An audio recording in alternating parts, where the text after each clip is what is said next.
Deixa o like e se inscreve. Bem, até hoje não consigo explicar direito.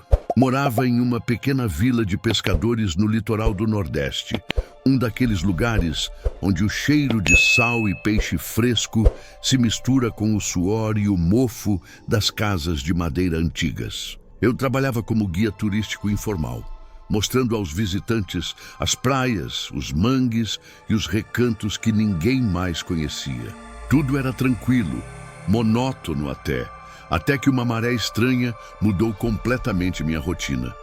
Aconteceu numa sexta-feira à tarde. O céu estava carregado, nuvens cinzentas se acumulando sobre o mar, e o vento trouxe consigo um odor de maresia misturado com algo mais forte, metálico e amargo. Um pescador me falou de um velho barco encalhado em um canto isolado da praia, chamado de navio de pedra pelos locais. Diziam que ninguém que se aproximava dele à noite voltava igual, que sons de cantos e risadas podiam ser ouvidos nas ondas, mesmo com o mar aparentemente calmo. Eu, Ben, não acreditei muito. Achei que eram apenas histórias para assustar turistas. Naquela noite, decidi ir até lá. A lua estava escondida e a praia parecia estender-se para o infinito, com as ondas quebrando de forma irregular, quase como se o mar estivesse nervoso. Quando cheguei ao barco, senti um arrepio que subiu da minha espinha até a nuca. E madeira do casco, desgastada e coberta de algas, rangia sob meus pés, mesmo sem vento suficiente para isso. O cheiro do mar se misturava a um cheiro de podridão que eu não conseguia identificar, algo que parecia vir de dentro do próprio barco. Entrei com cautela, observando cada sombra. O silêncio era absoluto, mas era pesado, opressivo, como se o tempo tivesse parado. Então ouvi algo, passos atrás de mim, leves, mas constantes, que se sincronizavam com os meus. Virei rapidamente, mas não havia ninguém. A sensação de ser observado se intensificou e comecei a perceber sussurros vindos do casco do barco, palavras incompreensíveis, arrastadas, quase um canto. Meu coração disparou e tentei recuar, mas a entrada pela qual eu tinha chegado parecia agora mais distante, como se o barco tivesse crescido. No centro do convés, vi uma figura encapuzada, com roupas molhadas e coladas ao corpo, que parecia surgir da própria água. Tentei gritar, mas minha voz falhou.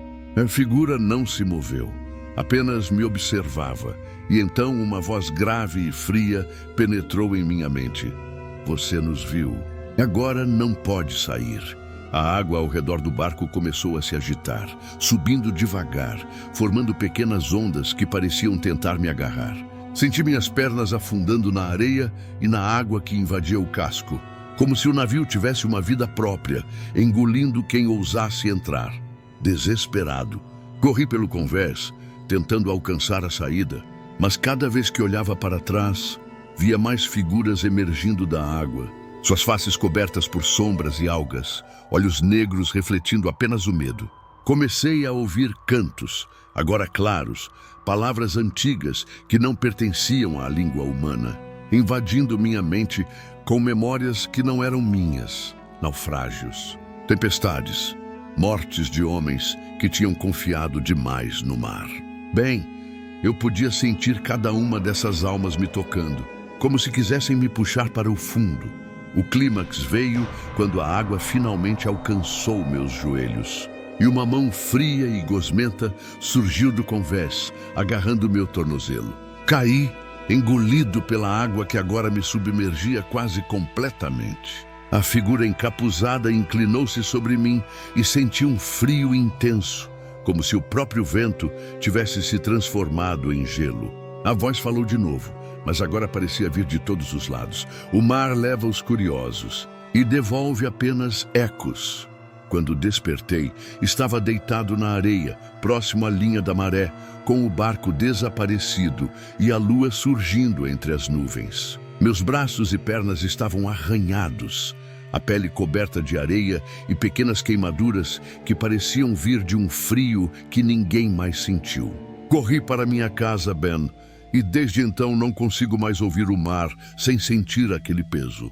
O simples som das ondas me lembra das mãos que tentaram me puxar, dos cantos das figuras encapuzadas, do cheiro de podridão que se impregnou em mim. Agora, até mesmo durante o dia, sinto algo seguindo-me, sombras que se movem sob a superfície da água nos rios e mangues, murmúrios que surgem quando estou sozinho, lembrando-me de que aquela noite não terminou.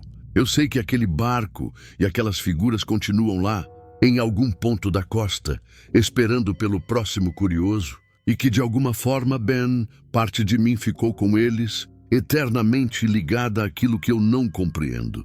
Cada vez que olho para o mar, vejo movimento nas ondas, reflexos que não são de peixes ou da luz da lua, e sinto a presença delas, me lembrando que o mar não esquece, que o mar não perdoa, e que algumas histórias não deveriam ser contadas. Eu tento seguir minha vida, tento afastar o pensamento, mas à noite, quando a brisa traz o cheiro de sal, sinto que estou sendo chamado de volta, Ben.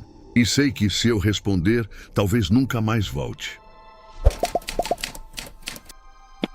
Bem, você acredita que a internet pode guardar coisas que não deveriam existir? Não falo de vídeos bizarros ou fóruns escondidos. Falo de algo que parece vivo, escondido dentro das redes, se alimentando das pessoas que a encontram. Isso aconteceu comigo há uns 3 meses. E até hoje, eu não consegui deletar completamente o que encontrei. Tudo começou numa madrugada comum. Sou editor de vídeo freelancer, então costumo trabalhar até tarde. Era quase 2 da manhã e eu estava revisando um material para uma produtora de eventos. Abri o navegador para procurar uma trilha sonora livre de direitos autorais e acabei caindo num site que eu nunca tinha visto. O nome era estranho, memoriadovento.net. O layout parecia velho, com fundo preto e letras em cinza fosco, mas o domínio tinha HTTPS, certificado ativo e até comentários recentes. Pensei que fosse um daqueles sites experimentais de arte digital, sabe? Na tela inicial havia só uma frase, ouça o que foi esquecido, e um botão escrito, reproduzir som. Eu cliquei, achando que fosse um áudio ambiente, tipo ruído de floresta ou vento. Mas o som que saiu das caixas não era natural. Era algo entre uma respiração e um chiado de fita cassete. E por trás disso, dava para ouvir vozes muito baixas. Como se várias pessoas falassem ao mesmo tempo, misturando sussurros e palavras sem sentido. Fechei o navegador, mas o som continuou. Mesmo com todas as abas fechadas, mesmo depois de desconectar o Wi-Fi, o chiado permanecia. Achei que o programa de edição estivesse bugado, então reiniciei o computador. O som parou. Até aí, tudo bem.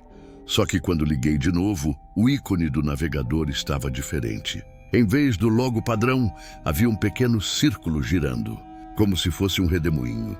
E quando passei o mouse por cima, apareceu uma notificação. Um novo registro de memória disponível. Ben, juro pra você que não instalei nada. Nem extensão, nem plugin, nada. Mas o computador começou a abrir sozinho o site memoriadovento.net.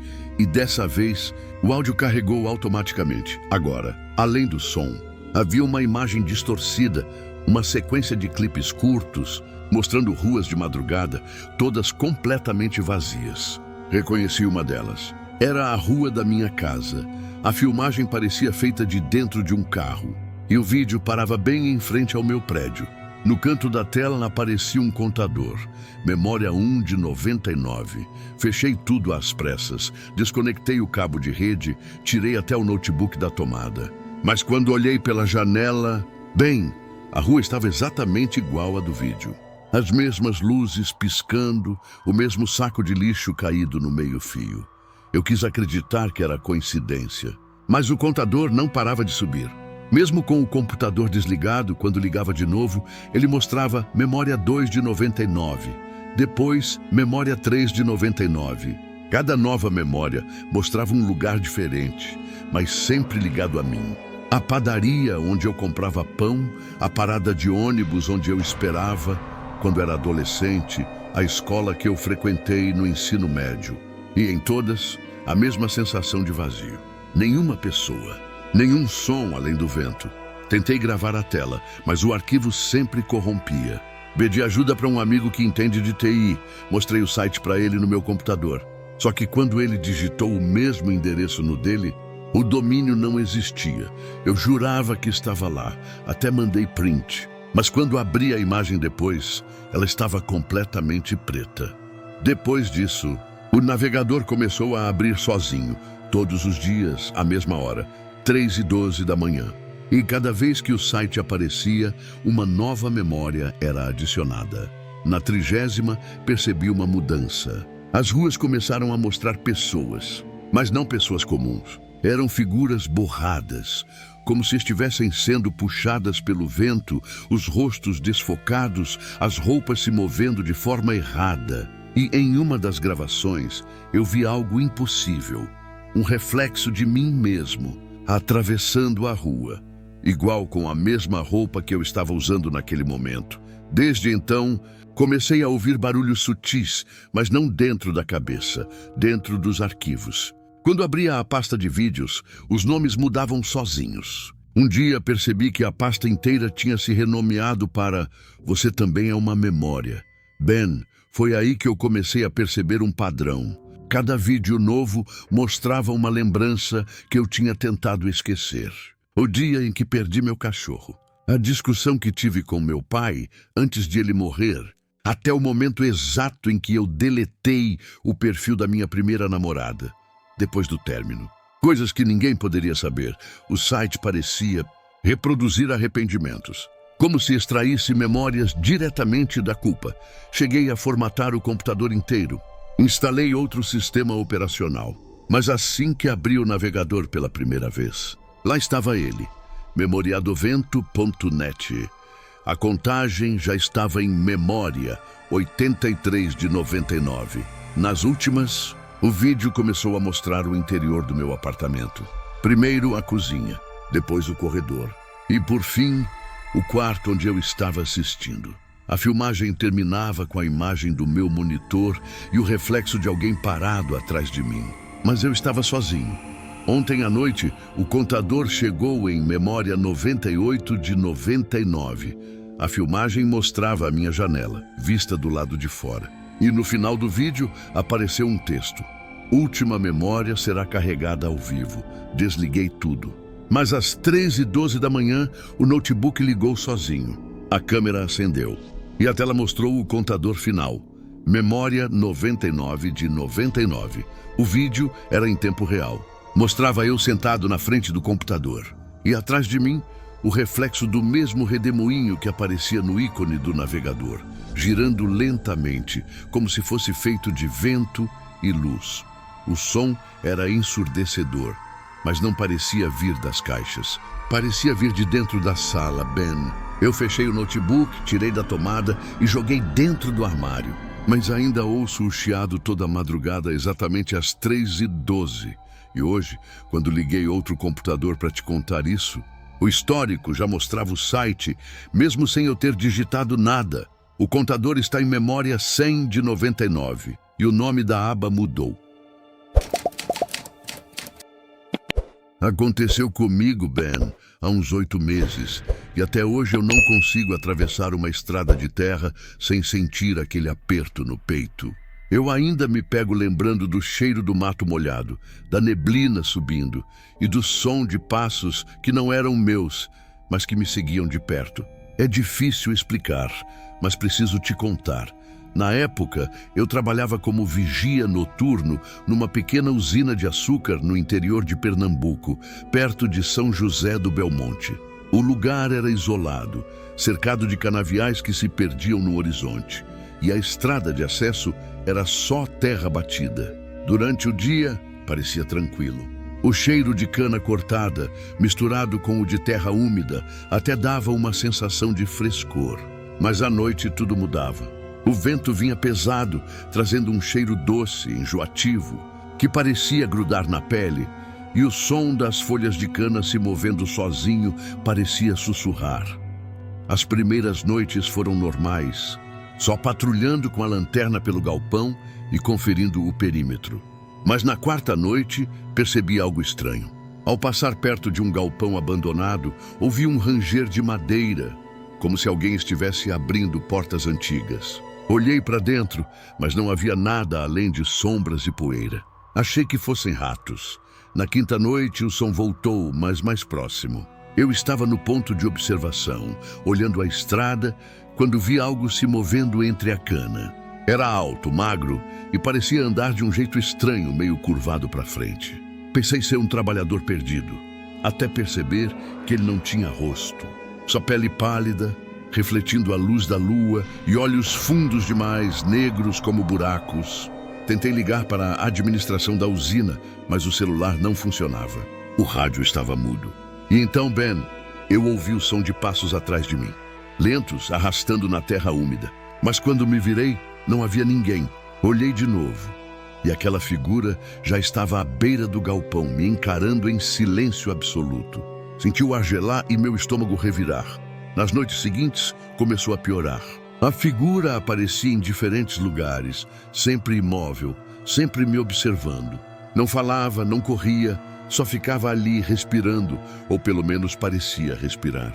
Comecei a perceber que quando ela estava próxima, o tempo mudava, o vento parava. O cheiro da cana ficava mais intenso, doce e podre ao mesmo tempo, e o som dos meus próprios passos parecia engolido pelo silêncio do lugar.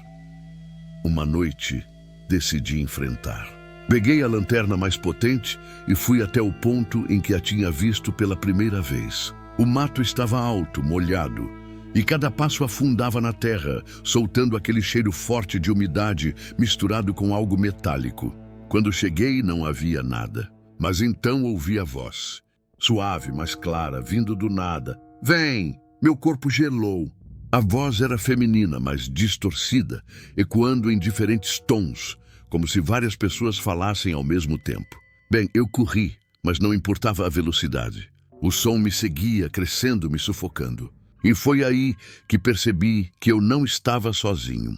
O galpão inteiro parecia se encher de sombras, surgindo de canto nenhum, me envolvendo. Cheguei ao ponto de me sentir arrastado pelo vento, puxado por mãos invisíveis. Tropecei e caí de joelhos. Quando olhei para cima, vi algo que nunca vou esquecer. Centenas de olhos, refletindo a luz da lua, surgindo entre a cana, me observando. E no meio deles, a figura que eu já tinha visto. Seu rosto ainda sem feições, mas agora com um sorriso largo demais, mostrando dentes que não pareciam humanos. A voz voltou, desta vez bem próxima do meu ouvido. Não devia ter vindo. Corri sem rumo até chegar à estrada de terra. O mato se fechava ao meu redor, como se estivesse vivo, tentando me prender. Respirei fundo, corri mais, até chegar ao portão da usina. A guarita estava vazia, o rádio só chiava. E então percebi, minhas pegadas não estavam sozinhas. Havia outras, seguindo cada movimento meu, mas sem marcar a terra. No dia seguinte, fui demitido. Contei o que aconteceu para o gerente, e ele apenas riu, dizendo que eu devia estar cansado, vendo coisas. Voltei para a cidade, mas Ben, à noite, quando fecho os olhos, ainda vejo aqueles olhos na escuridão. Sinto o vento parado e o cheiro doce e podre da cana. E às vezes, no quintal da minha casa, eu ouço passos lentos, arrastados, me seguindo. Uma semana depois de ter saído da usina, recebi uma foto no meu celular. Não sei de onde veio. Mostrava um campo de cana à noite. E lá, ao fundo, a figura me olhando. Mas desta vez, tinha algo escrito embaixo. Não se vai assim. Desde então, Ben, eu não consigo mais sair de casa à noite. Quando preciso, sinto os olhos me seguindo. E aquele cheiro doce e podre invade tudo. Não sei o que é, não sei o que quer. Só sei que está me observando, sempre. Por isso eu te conto, Ben. Se algum dia você tiver que passar por uma estrada de terra cercada de cana à noite e ouvir passos atrás de você, não olhe, não se mova. E nunca, nunca siga a voz que chama seu nome. Porque ela nunca está sozinha. E quando ela te vê, Ben, é impossível escapar. Bem, eu preciso te contar isso porque não consigo mais guardar só para mim. É algo que me corrói todas as noites e que me faz olhar para as sombras com medo de que elas estejam respirando. Você é a única pessoa que consigo imaginar, ouvindo isso sem pensar que enlouqueci. Tudo começou no sertão, em um povoado minúsculo, onde o calor parece derreter até a memória. Eu havia ido visitar minha avó, que morava numa casa antiga, cercada por um quintal cheio de árvores retorcidas, o chão seco levantando poeira a cada passo. Durante o dia, tudo parecia normal. O vento soprava quente, o cheiro da terra queimada misturava-se ao das folhas secas e o canto distante de sabiás quebrava a monotonia. Mas à noite, à noite tudo mudava. No primeiro dia eu fiquei na sala enquanto minha avó dormia. As paredes eram de barro, rachadas e rangiam com o vento. De repente ouvi um sussurro fraco vindo da varanda. Achei que fosse algum vizinho ou um animal, mas o som era humano demais. Um nome que eu não conhecia, repetido com paciência. Volta. Olhei para fora e não havia ninguém. Apenas a escuridão do quintal e as árvores, que pareciam curvar-se para me observar. Nos dias seguintes, pequenos sinais começaram a aparecer. Objetos mudavam de lugar. Desenhos estranhos riscados na terra do quintal. Linhas finas, quase invisíveis, mas carregadas de intenção. Uma noite acordei com o ranger da porta de madeira do quarto. Pensei que fosse minha avó, mas ela dormia profundamente. A porta se abriu sozinha, lentamente, e um cheiro forte metálico tomou o ar. Sangue velho, terra úmida e mofo queimado. Comecei a notar formas nas sombras. À luz de vela, a sala parecia cheia de vultos que se desvaneciam quando eu piscava.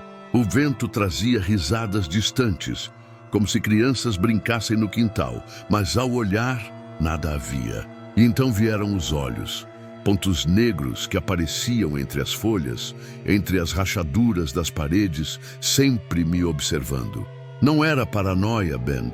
Eu podia sentir que estavam vivos. Uma noite, a avó me contou algo que mudou tudo. Aqui, filho, moram os esquecidos. Quem não teve descanso, quem foi enterrado sem nome, volta.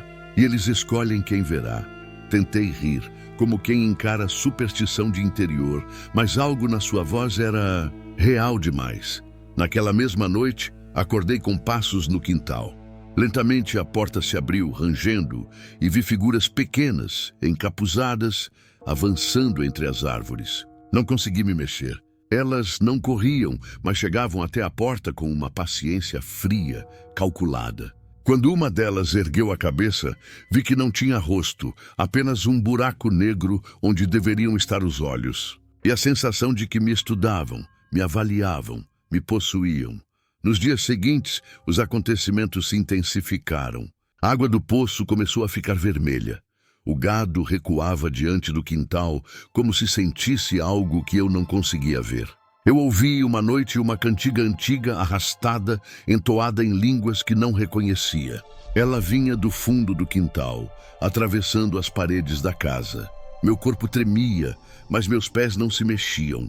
E então a voz sussurrou meu nome suave, arrepiante. Vem! Em uma madrugada, não consegui mais suportar. Saí da cama, o chão quente queimando meus pés descalços, e fui até o quintal. As árvores pareciam se fechar sobre mim. A escuridão era sólida, pesada. E então eu vi um círculo de figuras pequenas, encapuzadas de mãos entrelaçadas, dançando em torno de algo. Algo que pulsava, uma forma indistinta, escura, que parecia sugar a luz ao redor. Eu queria correr, mas não conseguia. Meu corpo não obedecia. Uma delas se virou para mim. O buraco negro onde deveriam estar, os olhos se abriu, como se fosse engolir minha alma. Eu ouvi todas as vozes das figuras juntas dizendo: "Você ficará." E o mundo desmoronou. Senti meu corpo ser puxado, meu sangue gelar, minha mente se fragmentar. Corri e tropecei, acordei dentro da casa suado, o coração martelando. Mas a sensação não passou. Agora, Ben, quando fecho os olhos à noite, vejo aquelas figuras entre as árvores, observando, esperando. O cheiro de terra úmida e sangue ainda me acompanha. Ouço passos atrás da porta do meu quarto, mesmo na cidade, longe do quintal da avó. E às vezes, quando acordo, sinto minha mão tocada por algo que não é minha, meu corpo parcialmente tomado por uma presença fria e antiga. Eu não sei se alguma vez vou escapar disso. Talvez quem nunca teve descanso não permita que os vivos descansem. E talvez, Ben, eu tenha sido escolhido para sempre, para ser observado, perseguido, até que minha mente se quebre completamente. Se algum dia você for ao sertão, Ben, não entre no quintal ao anoitecer. Não siga cantigas arrastadas, não ouça sussurros na escuridão, porque eles não são apenas sombras. Eles são esquecidos que esperam. E uma vez que começam a escolher alguém, você nunca mais é só você. Eu ainda tento dormir, mas sei que parte de mim já ficou lá. E quando fecho os olhos, vejo aquelas figuras dançando em silêncio, esperando minha próxima noite, esperando que eu volte. Isso aconteceu comigo, Ben. E até hoje, eu não sei se foi real ou se eu enlouqueci, tentando entender o que havia de errado com o lugar onde eu morava. Em 2022, eu me mudei para um apartamento pequeno em São Paulo. Era um prédio antigo, mas bem cuidado, desses que ainda tem porteiro de madrugada e piso de taco rangendo. Eu estava começando uma nova fase, tentando deixar para trás um divórcio e uma demissão. Aquele lugar parecia o recomeço que eu precisava. Nos primeiros dias, tudo parecia normal. O apartamento era simples, mas aconchegante. Sala pequena, um quarto e uma cozinha que dava para a janela dos fundos, de onde eu via o muro do prédio vizinho. O porteiro, seu Ademar, era simpático, do tipo que sabe o nome de todos os moradores. A única coisa que me incomodava era o elevador. Ele fazia um barulho estranho quando parava no meu andar, como se soltasse um suspiro. Na terceira noite, eu estava organizando as caixas, quando percebi algo curioso. A planta do apartamento que a imobiliária me entregou mostrava 2 armários embutidos no quarto. Mas o meu só tinha um. Achei que era um erro do documento. Nada demais. Até que, uma semana depois, a vizinha do 703, uma senhora chamada Dona Clarice, me parou no corredor. Ela segurava uma sacola de compras e perguntou sem rodeios: "Você está morando no 705, né?" Respondi que sim. Ela franziu a testa. Estranho. Esse apartamento ficou fechado por anos. Depois que sumiram com um antigo morador. Achei que ela estava exagerando. Riu meio sem graça, mas ela não riu de volta. Naquela noite, quando cheguei em casa, percebi outra coisa. A parede da sala parecia maior do que antes. Eu sei que isso soa absurdo, mas o sofá, que antes encostava certinho, agora ficava afastado uns 20 centímetros. Medi como uma trena, e o número não batia com o que eu tinha anotado na mudança. Tentei esquecer. Trabalhei, dormi, vivi, mas o incômodo começou a crescer. Pequenas coisas estavam diferentes. As tomadas mudavam de lugar. O corredor parecia mais comprido. E certa manhã, quando saí apressado para o trabalho, o número da porta não era 705, era 77. Achei que era brincadeira de algum vizinho. Mas quando fui falar com o porteiro, ele olhou a prancheta e respondeu: 705? Esse número não existe, moço. O último é o 707. Mostrei o contrato e ele franziu a testa. Estranho. Isso aqui é antigo, hein? Essa numeração era antes da reforma. Faz uns 20 anos. Voltei para o apartamento com um nó no estômago. Abri todas as portas, olhei em volta e tudo parecia igual. Só que nada batia com a memória que eu tinha. Comecei a pesquisar sobre o prédio. Descobri que ele foi construído nos anos 60 e reformado 2 vezes. Mas havia uma matéria antiga, de 1999, sobre um desaparecimento. Um morador do 7º andar que entrou no elevador e nunca mais foi visto. O nome dele era o mesmo que o da conta de luz deixada na gaveta da cozinha quando me mudei. À noite, decidi filmar o interior do apartamento. Peguei o celular e gravei tudo, andando por cada cômodo, narrando o que via para comparar depois. E quando terminei, fui ver o vídeo. Bem, o vídeo mostrava 2 corredores. O que eu lembrava, e outro mais escuro à esquerda, que não existe. Ou pelo menos não existia até aquele momento. Pausei, rebobinei, olhei de novo. No vídeo, há uma porta semiaberta no fim desse corredor novo. No fundo, uma luz fraca, amarelada, como a de uma lâmpada antiga. Mas quando levantei e olhei no mesmo lugar, só havia parede. Tentei mostrar o vídeo para minha irmã no dia seguinte, mas o arquivo estava corrompido. Apenas um ruído branco, com a legenda automática tentando traduzir sons que não existiam. As palavras que apareciam eram fragmentadas. Não olhe, 7º andar, de novo.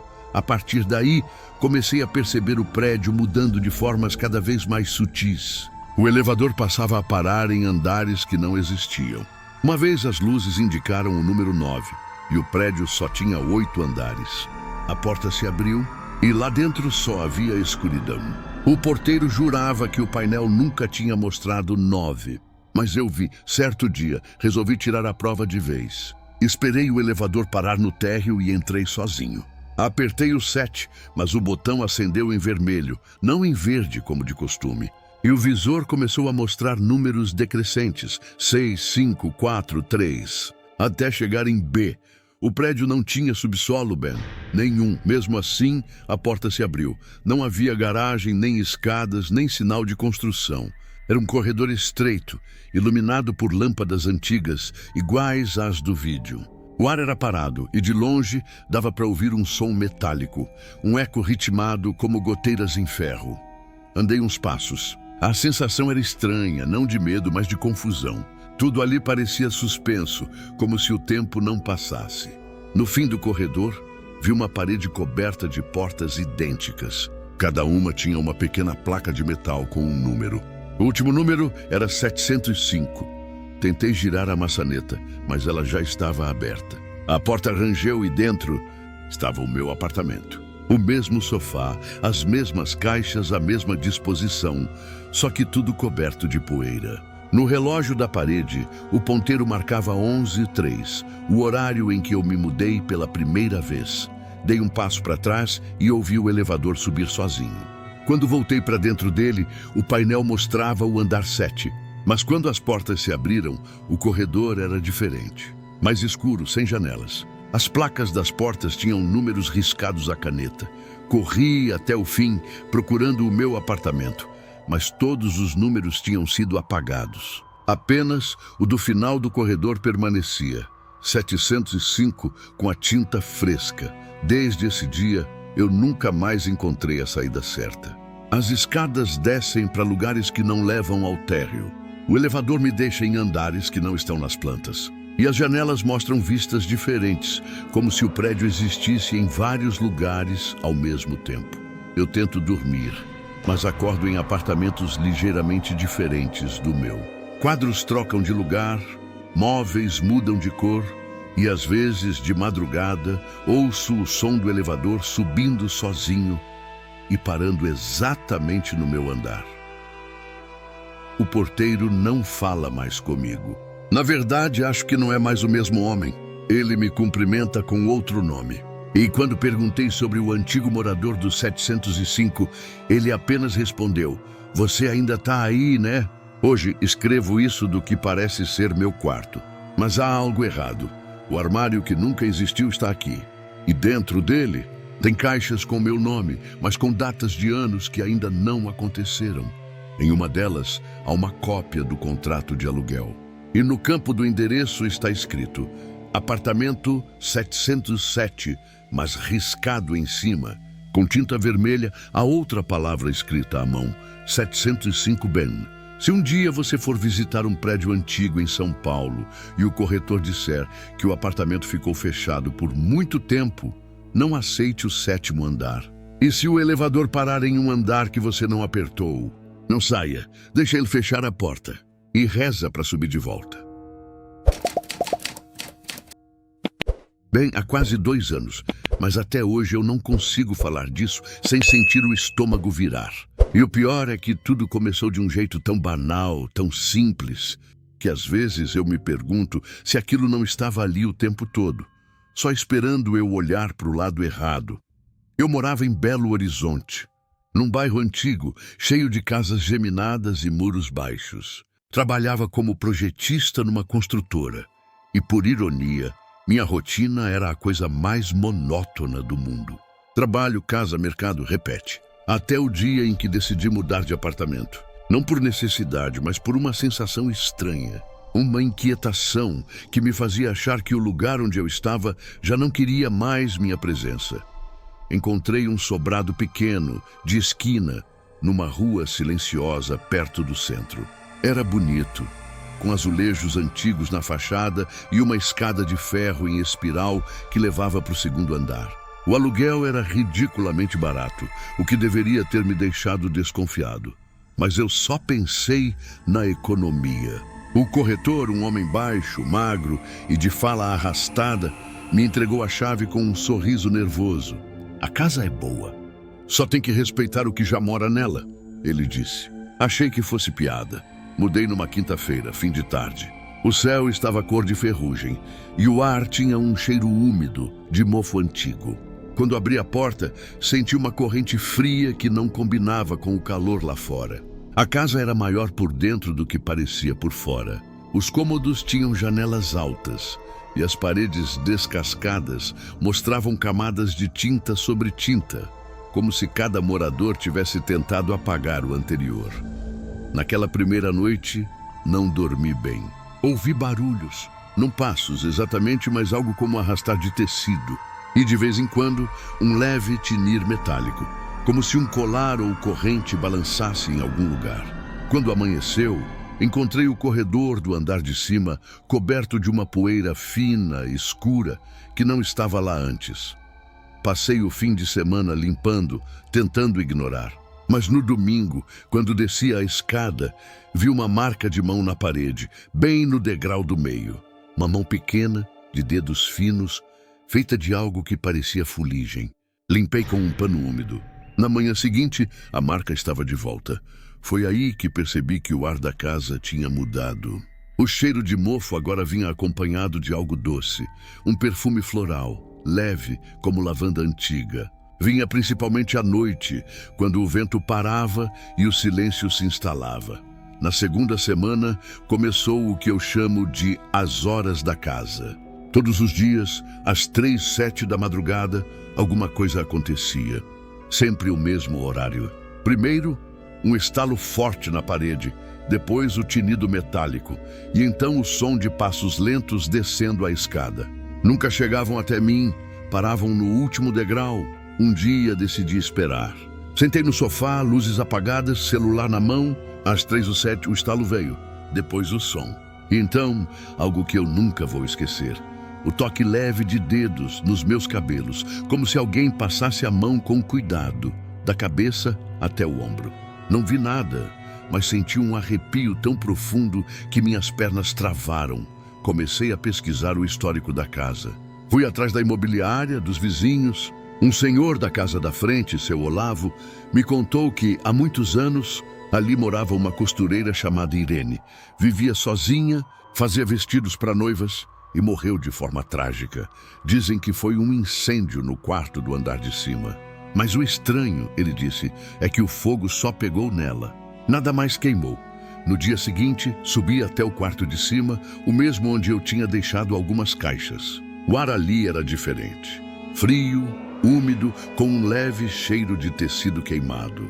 As paredes tinham manchas escuras e o chão, irregular, parecia rangir mais alto sob meus pés. No canto, percebi algo que não tinha notado antes, uma linha fina de costura, feita com fio preto, correndo da parede até o batente da janela, como se alguém tivesse costurado o espaço. Era tão estranho que decidi puxar o fio. Ele se soltou com facilidade, e no mesmo instante ouvi um sussurro, não vindo de fora, mas do dentro do meu ouvido. Uma voz baixa, cansada, dizendo, não desfaça o que me prende. Fugi do quarto na hora. Naquela noite, sonhei com uma mulher. Ela estava de costas, costurando um vestido branco. O som da agulha entrando no tecido era nítido, quase doloroso. E a cada ponto, uma gota vermelha escorria do dedo dela, manchando o pano. Quando ela virou o rosto, Ben, ela não tinha olhos, só 2 buracos costurados com o mesmo fio preto. Acordei gritando. Os dias seguintes foram um borrão. Comecei a perder tempo. Acordava em lugares diferentes da casa, com o corpo sujo de poeira, sem lembrar como fui parar ali. Certa vez encontrei linhas pretas amarradas nos meus pulsos e tornozelos, como se alguém tivesse tentado me segurar. Decidi ir embora, mas o corpo não obedecia. Cada vez que eu tentava empacotar as coisas, algo me distraía. Um som, uma lembrança, uma voz dizendo só mais um ajuste. Comecei a achar que estava ficando louco. Então veio o último dia. Eu estava no quarto, olhando para o espelho. O reflexo mostrava o cômodo, a cama, as paredes, tudo igual. Mas havia algo a mais. Uma sombra atrás de mim, alta, magra, segurando uma tesoura de costura. Senti o cheiro do perfume outra vez e um toque leve no meu pescoço. A voz sussurrou: "Você abriu o fio. Agora eu preciso costurar de novo." Não consegui me mover. Vi no espelho a tesoura se aproximar do meu rosto. Não havia ninguém ali, Ben. Eu juro, mas senti o metal frio encostar na pele. Um corte fino, seco, se abriu na minha bochecha e uma linha preta começou a surgir sozinha, costurando o corte como se uma mão invisível estivesse me remendando. Tentei arrancar, mas quanto mais puxava, mais pontos apareciam. Gritei. O mundo ficou branco. Quando acordei, estava no hospital. Disseram que me encontraram desmaiado, com cortes no rosto e braços e pedaços de linha costurados na pele. A polícia foi até a casa, mas disseram que não havia sinal de arrombamento e que o quarto de cima não existia. Só uma parede lisa, sem escada. Desde então, Ben, não durmo mais sem luz. Às vezes, acordo com o som do estalo nas paredes. E nas madrugadas, quando o relógio marca 3:07, sinto o leve toque de dedos nos meus cabelos, cuidadoso, como se alguém estivesse medindo onde costurar o próximo ponto. Isso aconteceu comigo, Ben. E até hoje, quando penso, sinto o gosto do ferro na boca, como se o medo tivesse sabor. Vou te contar, porque guardar isso tem me consumido. Se eu calar, talvez eu enlouqueça de vez. Eu morava numa cidade pequena no interior do Maranhão, um lugar quente, abafado, onde o cheiro de terra molhada depois da chuva é quase doce. As ruas eram de barro, e à noite só se ouvia o coachar dos sapos e o zumbido dos postes velhos tentando manter a luz acesa. Era um lugar simples, pacato. Mas às vezes, nesses cantos esquecidos, é onde as coisas mais erradas acontecem.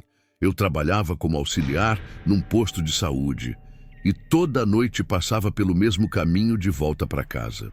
Um atalho pela beira do rio, onde ficava um cemitério antigo, cercado de mato alto e cruzes tortas. Nunca me incomodei com isso. Eu cresci ouvindo histórias de assombração e sempre achei que fosse só para botar medo em criança. Só que naquela semana começaram os boatos de que alguém estava desenterrando corpos. Primeiro, um cachorro achou um pedaço de osso. Depois, uma família foi ao túmulo de um parente e encontrou só o caixão vazio. O povo dizia que eram ladrões de ouro dentário, outros falavam em magia negra. Eu não liguei muito. Até a noite em que eu ouvi. Era sexta-feira, tarde. Eu saí mais tarde do posto. O calor estava sufocante e o cheiro do rio era pesado, quase rançoso. O céu tinha uma cor estranha, nem noite nem dia, e os postes não acendiam. Caminhei rápido, sentindo a areia grudando no suor dos pés. Quando passei pelo cemitério, ouvi um som que não parecia humano. Era um canto baixo, arrastado, com palavras que eu não reconhecia, mas que me deram calafrio. Parecia um lamento antigo, repetido tantas vezes que virou mantra. Olhei por entre as grades enferrujadas e vi uma luz fraca lá dentro. Alguém segurava uma lamparina andando entre as sepulturas. A pessoa era magra, coberta por um pano branco sujo. Mas o que me prendeu não foi isso. Foram as covas abertas. Pelo menos 5, todas recentes, a terra ainda fofa. E naquela luz fraca, vi algo mexendo dentro de uma delas. Não sei porquê, mas ao invés de correr, eu me escondi atrás de um pé de ingazeira, espiando. A figura se ajoelhou ao lado da cova. Começou a tirar algo de dentro. Primeiro ossos, depois um pano enrolado. E então um braço. Não era um braço humano, Ben. Parecia seco, preto, com unhas compridas. A figura levantou aquilo e começou a rezar ou cantar mais forte. O vento parou, o ar ficou pesado e eu senti o cheiro de carne queimada, misturado ao cheiro doce do barro. Voltei a andar, tentando fingir que não tinha visto. Mas a sensação era de que alguém andava atrás de mim. Não passos pesados, não. Eram leves, como de criança. Eu me virava e não via nada. O canto, porém, continuava, mesmo longe do cemitério. A voz parecia agora dentro da minha cabeça. Cheguei em casa tremendo, tranquei tudo, mas o som não parava. Dormi mal, cheio de sonhos confusos, vendo mãos secas tentando me puxar do colchão. No outro dia, no posto, comentei com Dona Alzira, uma enfermeira velha que conhecia tudo do lugar. Ela ficou pálida. Me disse para não passar mais pelo cemitério. Contou que muitos anos atrás tinha um homem ali, um rezador, que mexia com ossos e mortos. Diziam que ele fazia um tipo de feitiço com restos de crianças. Ele foi enterrado no próprio cemitério, mas o povo acreditava que nunca descansou. Se ouviu o canto, já te viram, ela falou. E saiu, sem me olhar mais no rosto. Tentei seguir a vida, mas cada noite piorava. Acordava com cheiro de barro molhado dentro do quarto. Meus lençóis amanheciam sujos, como se eu tivesse saído sem perceber. Às vezes eu via, de canto de olho, um vulto pequeno, parado na porta do quarto. Não tinha rosto, só a forma. No começo pensei que fosse delírio, cansaço. Até que um dia encontrei pegadas no chão do corredor. Pegadas miúdas, descalças, cobertas de lama. Elas vinham da porta do fundo e paravam do lado da minha cama. Resolvi enfrentar. Peguei uma lanterna e uma faca de cozinha e naquela noite voltei ao cemitério. O calor era insuportável, o ar pesado. O rio estava baixo, deixando à mostra pedras verdes de limo. Quando cheguei, as covas estavam maiores e a luz lá dentro outra vez. A mesma figura, o mesmo canto, mas dessa vez ela parou. Parou de cantar, virou lentamente a cabeça e me olhou. Eu não vi rosto. Vi uma caveira coberta de pele fina, transparente, com olhos como carvão queimado. E ouvi um choro de criança, vindo de todos os lados ao mesmo tempo. As covas começaram a se mexer, a terra pulsando como se respirasse. Vi pequenas mãos saindo do barro, unhas negras puxando o ar. Corri como nunca. O canto virou grito, as vozes me seguindo pela estrada. Não lembro como cheguei em casa. Só sei que, quando travei a porta, ouvi 3 batidas fracas do lado de fora, como se fossem unhas arranhando a madeira. Na manhã seguinte, fui ao quintal e encontrei um presente, um ossinho amarrado num pano sujo, deixado bem no meio do terreiro. Queimei, joguei sal, rezei tudo que lembrava, mas não adiantou. Agora, toda noite, às 3 da manhã, ouço passos pequenos andando pelo corredor. O cheiro de barro tomou conta da casa. Meu cachorro não entra mais no meu quarto. E ontem, quando olhei no espelho, vi uma marca no meu ombro, como dedos finos de criança. Ben, eu sei que não devo ter me metido onde não fui chamado, mas sinto que não é mais uma questão de escolha. Eles já sabem meu nome. E cada vez que eu tento dormir, ouço aquele canto mais perto, mais claro, me chamando. Se eu desaparecer, vai ser porque finalmente responderam minhas rezas com as deles. Porque aqui, nesta casa, neste quarto, eu já não sei mais se estou vivo ou só esperando ser puxado para dentro daquela cova que eles abriram para mim. Ben, eu não queria, mas acho que já é tarde. Bem, por mais que eu tente entender, parece que quanto mais eu penso nisso, mais a realidade vai embora. Eu trabalhava como radialista numa emissora comunitária do interior de Minas. Era um emprego tranquilo, rotineiro. Eu ficava responsável por revisar gravações antigas, converter fitas para digital e, às vezes, editar os programas de madrugada quando a rádio ficava vazia. O lugar era pequeno, com cheiro de café requentado e o som constante dos ventiladores. A torre de transmissão ficava bem atrás do prédio e, à noite, o zumbido elétrico dela, misturado ao coachar dos sapos, criava um som meio hipnótico. Eu sempre gostei desse clima. Até que um dia, mexendo num lote de fitas velhas, encontrei uma caixa marcada com fita adesiva e o nome, Arquivo 190. A caligrafia era antiga, meio tremida, e não havia data. Achei estranho, porque os arquivos da rádio sempre tinham etiquetas padrão, com o nome do programa e o ano. Peguei um dos rolos e coloquei no gravador. O ruído inicial era o mesmo de qualquer fita antiga, chiado, leves interferências. Mas logo percebi que a voz gravada não era de nenhum locutor que eu conhecia. Era uma voz feminina, baixa, trêmula, como se ela estivesse gravando às pressas. Ela dizia: "Se alguém ouvir isso, a transmissão não é mais nossa. Eles estão usando a mesma frequência." Depois, silêncio. Eu avancei a fita. Uns segundos depois, a mesma voz voltou.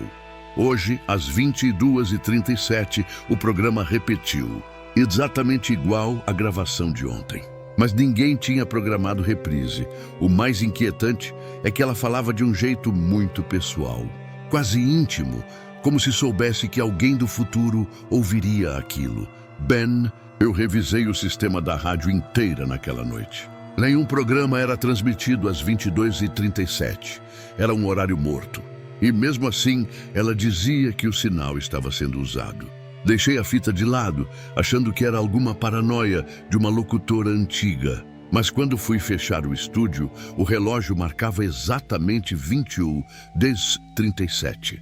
E o painel de transmissão começou a piscar. A rádio estava desligada, mas os medidores de frequência começaram a subir, como se algum sinal estivesse entrando de fora. No fone de ouvido, um ruído grave surgiu, intercalado com sussurros quase inaudíveis. E no meio daquilo, uma frase se destacou, a mesma voz da gravação. Arquivo 191. Continue. Ben, não existia nenhum arquivo 191 naquela caixa. Só fitas numeradas até 190. Mas, no sistema da rádio, um novo arquivo de áudio apareceu sozinho, com o nome 191.wav. Verifiquei a data de criação, 2 minutos antes de eu ouvir aquela mensagem. Dei play. Era a minha própria voz. Eu dizia: "Se alguém ouvir isso, o sinal ainda está aberto." Naquele momento, tudo em mim gelou. O arquivo tinha sido criado antes de eu gravá-lo, e eu reconheci até o timbre nervoso, o jeito que eu respiro quando estou assustado. Mas eu nunca disse aquilo. Nunca. Achei que fosse algum erro no sistema ou que alguém estivesse me pregando uma peça. Passei a semana inteira tentando rastrear a origem do arquivo. Nenhum log, nenhum registro.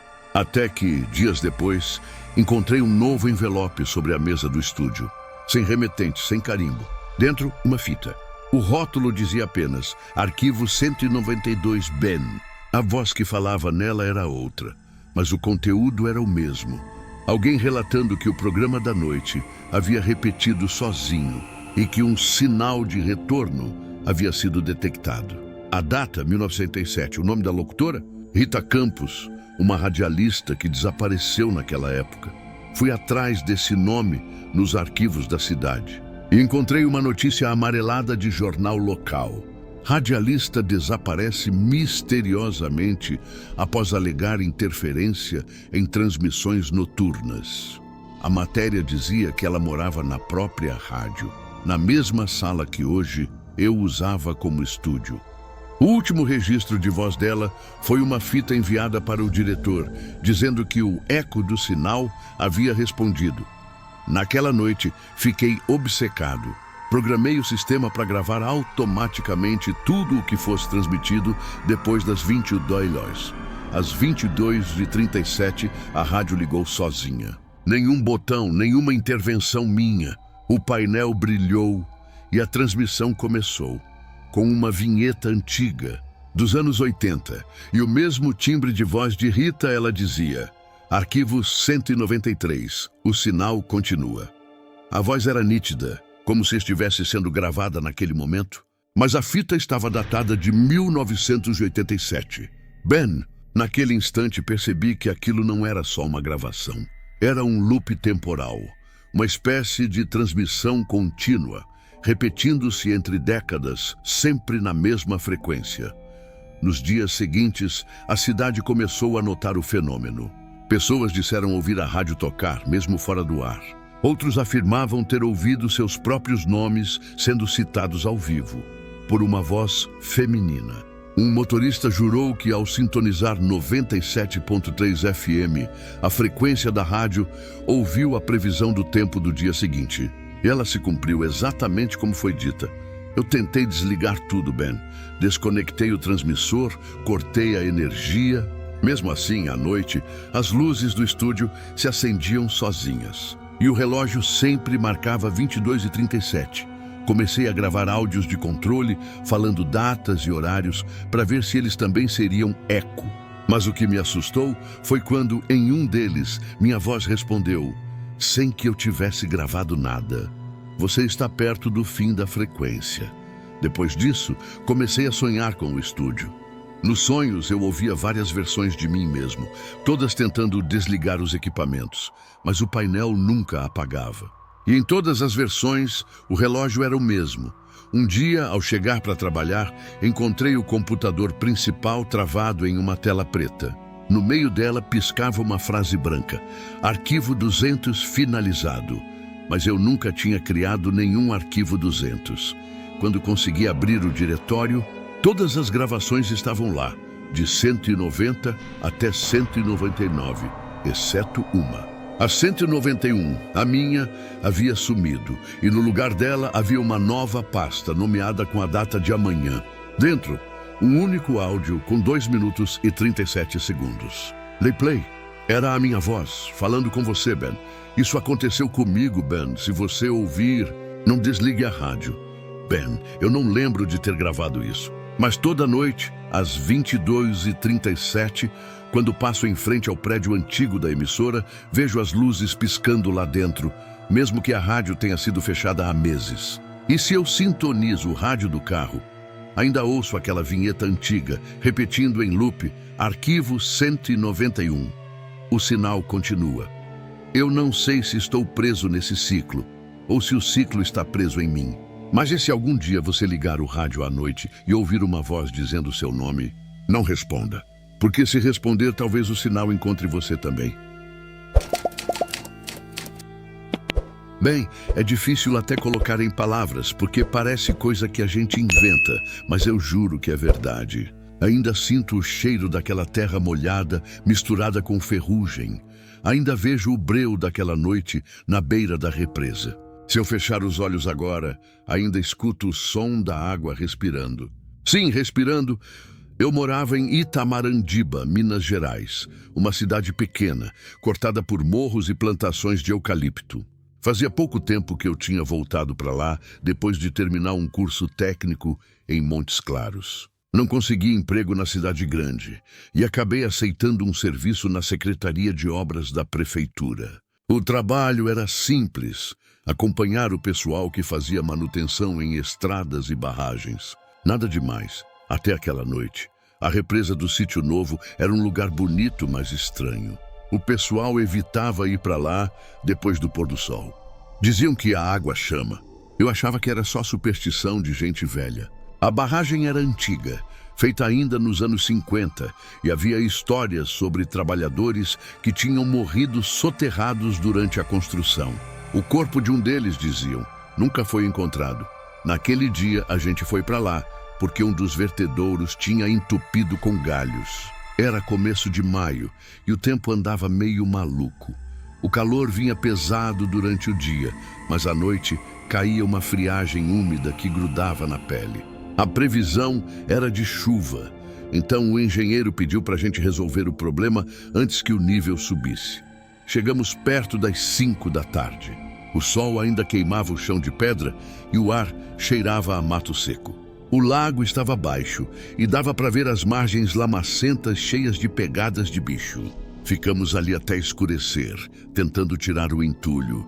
Quando terminou, os outros foram embora numa caminhonete, mas eu fiquei para trás, porque meu celular tinha caído na lama e eu fiquei procurando. Quando percebi, o céu já estava quase todo coberto. Só um restinho de luz alaranjada resistia atrás dos morros. O vento começou a soprar de leve e a represa ficou completamente lisa, como se o ar tivesse parado. E foi quando escutei um som muito baixo, um tipo de murmúrio vindo da água. Achei que fosse o vento, mas aí o som se repetiu. Era uma voz. bem abafada, como se viesse lá do fundo. Me ajuda. Eu congelei. O som foi tão nítido que olhei em volta para ver se alguém tinha ficado comigo. Não tinha. Só o breu começando a engolir tudo. Pensei em ir embora, mas a voz se repetiu, um pouco mais alta, e parecia vir debaixo da passarela de concreto que levava até o vertedouro. Aqui embaixo...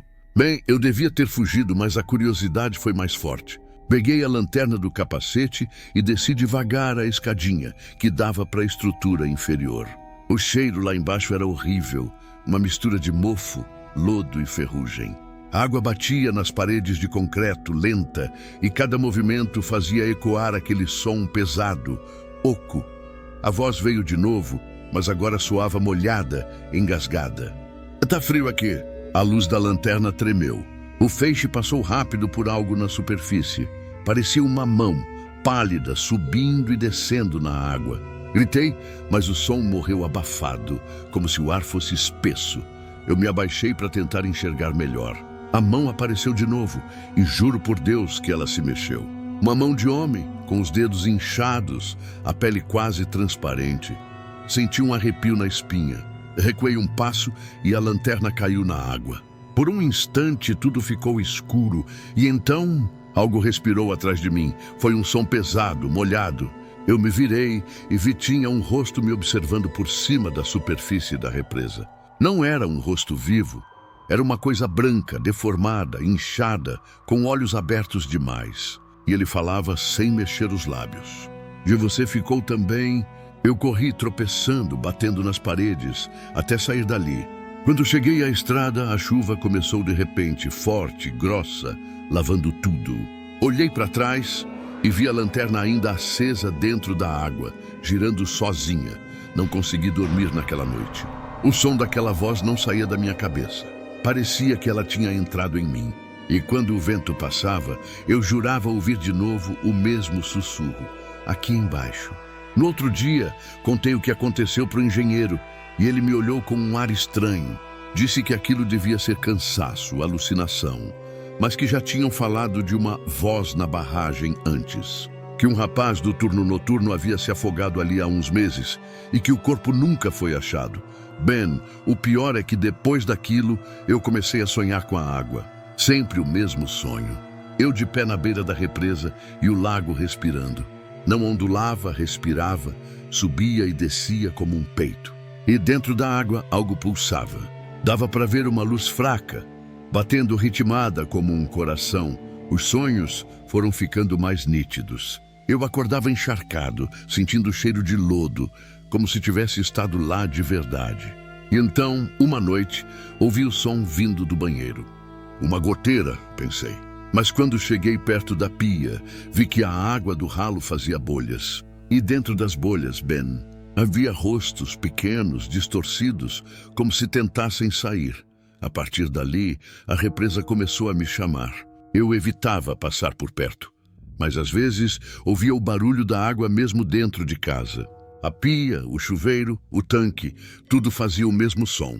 Até que eu percebi uma coisa. A cada noite a voz ficava mais próxima. Uma madrugada, acordei com o som da torneira pingando. Levantei para fechá-la, e quando encostei no registro, o cano vibrou. Um som saiu dali abafado. Abri. Bem, eu não sei por que fiz isso, mas abri. Da torneira não saiu água. Saiu um jato de ar frio, úmido, cheirando a ferrugem e podridão. E por um segundo, vi algo dentro do ralo, como um olho abrindo. No outro dia, larguei o emprego.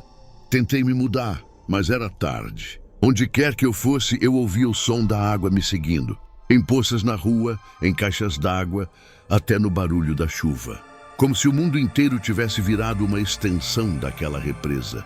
Algumas semanas depois, choveu forte em Itamarandiba. As barragens da região encheram e a do sítio novo transbordou. Disseram que parte da estrutura cedeu. Mandaram a equipe para lá e me chamaram também, já que eu conhecia o terreno. Tentei recusar, mas insistiram. Quando cheguei, o nível da água estava altíssimo. Os galhos boiavam e o céu estava cor de chumbo. Eu só queria fazer meu trabalho e ir embora. Mas assim que cheguei na beirada, o vento mudou. ficou frio e a água começou a se mover, formando redemoinhos lentos, como se alguém lá embaixo respirasse fundo. E então eu ouvi: "Ah, você voltou." Bem, a água abriu. Um buraco se formou no meio da represa, escuro, pulsante. E de dentro dele subiram bolhas enormes, cheias de luz. E rostos, dezenas deles, vinham e desapareciam, como se flutuassem na parede líquida. Reconheci um deles. Era o rapaz que havia sumido meses antes. Ele me olhava fixo, com os olhos vazios. Tudo girava e o som ficou ensurdecedor, uma mistura de vento, gritos e água engolindo. O chão cedeu e eu caí. Quando acordei, estava deitado na margem, coberto de lama. Os outros me encontraram inconsciente. Disseram que me puxaram para fora antes de eu afundar, mas eu sei o que aconteceu. A represa me devolveu. Só que desde então, Ben, eu não sinto sede. Não importa o calor, eu não consigo beber água. O gosto é sempre o mesmo, ferrugem e lodo. E quando tomo banho, sinto algo passando por baixo da pele, como se a água me reconhecesse. Às vezes acordo no meio da noite com o som de respiração. E há dias em que, quando me olho no espelho, vejo pequenas bolhas subindo no canto dos meus olhos. Acho que ela me marcou, ou me escolheu. E o pior é que, quando chove forte, eu consigo ouvir a represa me chamando de novo, aqui embaixo, como se ainda faltasse alguém lá, ou como se agora fosse a minha vez de afundar.